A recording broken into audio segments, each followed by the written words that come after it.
So free agency, another area where the Browns will be looking to upgrade the offense. CBS Sports' John Breech talked about center Tyler Linderbaum, played for Todd Monken's offense with the Ravens. Anytime you can get a great starting offensive lineman, you got to do it. If you're an NFL team, Linderbaum is a 3-time Pro Bowler. If he hits free agency, his phone is going to be ringing. I think an interesting pairing could be in New York, maybe a reunion with John Harbaugh. But look, Linderbaum is one of the top centers in the NFL, and kind of what Ryan was talking about, the left tackle. If you get someone at that position available, you need to call and see if he's willing to play for you, because he would be an upgrade for almost any offensive line in the NFL. And really, the center, huge part of the offensive line with protections and that kind of thing. What I want to ask you, though, Andrew Berry and Jimmy Haslam at Todd Monken's introductory press conference both mentioned one of, if not the youngest teams in the NFL. Does that tell you they're not going to go out and get big-name free agents, or is that reading way too much into that statement? Well, they'll probably acquire some. They're not going to load up on a bunch of 30-year-olds like they did one year.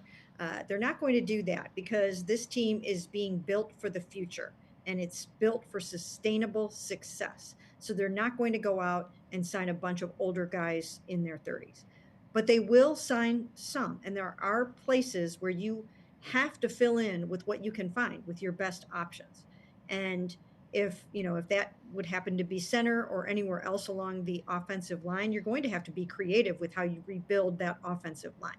And sometimes it's easier to get an established guy who is going to be really good than to make a mistake on someone in the draft. I mean, it's really hard, I think, sometimes to project these guys into the NFL. Look what happened with Jed Wills, right? Mm-hmm. Number 10 overall pick in 2020, and it just didn't work out. He was, of course, a bit of a projection going over to the other side. He was a right tackle at Alabama, albeit for a lefty QB, but they had to move him over to the left side, and I don't know if that was necessarily the best approach for that situation.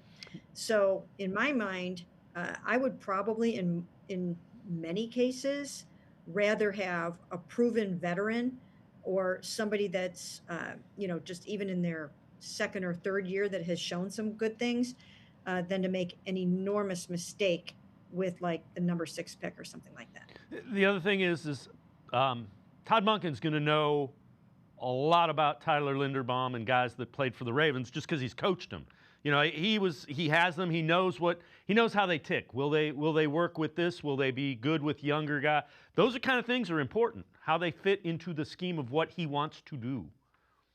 Right, and also George Warhop is coming over from the Ravens as well, so he knows him obviously as well as anybody. And when you have that kind of comfort level with someone, it's, there's something to be said for that. And center is such a vitally important position. You don't realize how important it is until you don't have a good one. So the Browns have been fortunate enough to have some really good ones over the years. And, whatever they can do to fortify that position is something that they should look very, very strongly at.